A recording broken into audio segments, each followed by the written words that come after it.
Browns getting ready for the Raiders, Mary Kay, as they practiced here in Berea on Thursday, and we got to hear from Todd Haley for the first time since the quarterback switch was announced.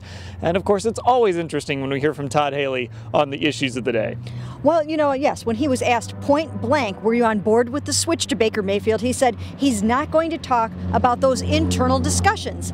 So instead of saying something like, you know, of course, we're all on board with everything, we're all on the same page here, he declined to talk about it, and then he went on to praise Tyrod. I think he feels bad about the way things went down for Tyrod Taylor in that game against the Jets. He cited the fact that he was hit on 5 of the first 6 plays because of mental errors, and obviously he got a concussion in the first half of that game, and I just think he feels bad for how Tyrod has hard he's worked and how this all has gone down. Yeah, and it's a difficult way for a guy to lose a job, to get hurt. Of course, the offense was struggling before that, and there's no denying that when Baker Mayfield came in, and even Todd Haley hinted at it a little bit, even if he did pump the brakes, there's no denying that when Mayfield came in, it did change the way the offense looked. Yeah, like you said, you know, everybody could see that. The defense felt it, the offense felt it. Obviously, the Jets felt it, even if Todd Bowles wasn't really ready to admit that either.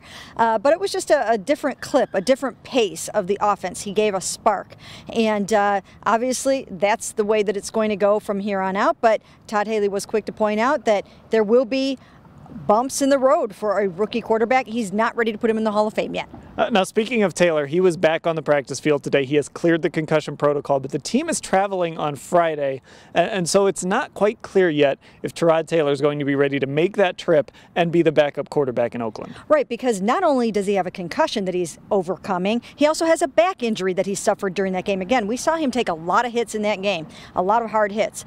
So he was very limited in practice today, and no one knows yet if he will actually even board the plane to go to Oakland. If he can't be the guy, Drew Stanton will be. On the other side of the football, Myles Garrett continues to talk big. He is tied for the league lead in sacks, so I guess he's allowed to. And he brought up Defensive Player of the Year today. He even kind of danced around the MVP award, basically saying, you know, I don't think a defensive player can win that, at least an edge rusher.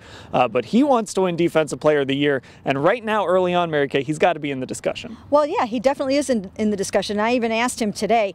He's right up there, tied with Khalil Mack, Von Miller, Cam Jordan with 4 sacks. And I said, how do you feel about being in that kind of company? And he was like, I don't want to be in any company. He wants to be up there all by himself. He's talking big and he's backing it up.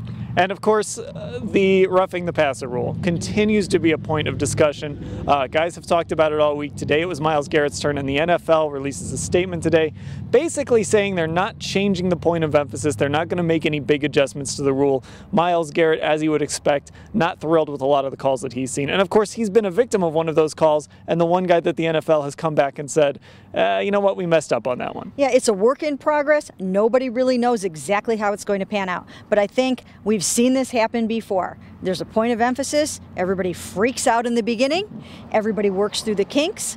They adjust to it on both sides of the ball, and everybody moves on.